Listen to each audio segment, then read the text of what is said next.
बाबा अहो हे सगळं काय? तुझ्या घरच्यांनी आपला एवढा सगळा मान सन्मान केला, मग मी करायला नको? अहो याची काय गरज होती? नाही नाही, तुम्ही आमचं ऐकलत का? आता मी तुमचं ऐकणार नाही. या आधी तुम्हीच या समोर. धन्यवाद.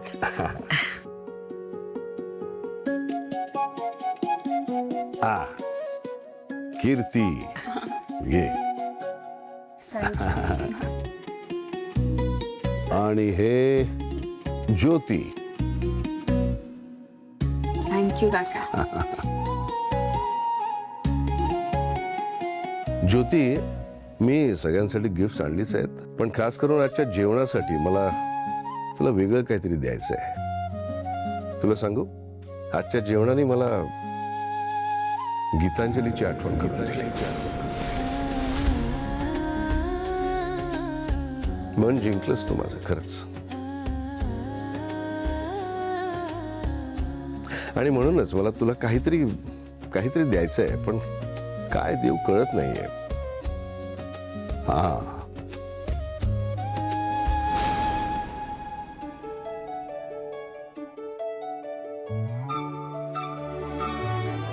किचन ठेव तुला.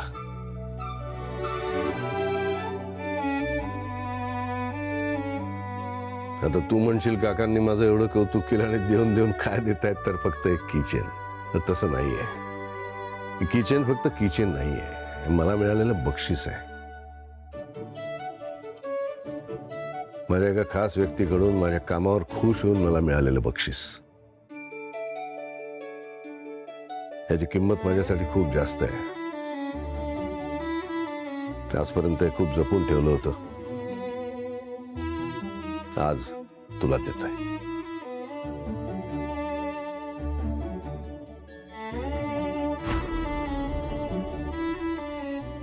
ये ज्योती, घे, हात पुढे कर. काका हे बक्षीस जर तुम्ही आजच्या जेवणासाठी देत असाल तर हे मी नाही घेऊ शकत. माहितीये मला, तू आता म्हणशील की हे काय माझ्या एकटीचं काम नाहीये, मी आणि आईने मिळून केलंय. ठीक आहे. नाही काका, म्हणजे हे जेवण करायला आईने मदत नाही केली आहे, तर दीपने केली आहे.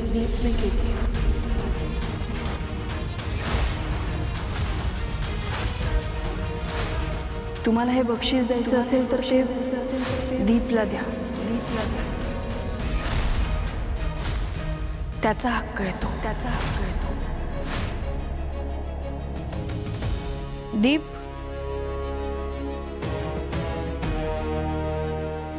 दीप बाहेर ये ना.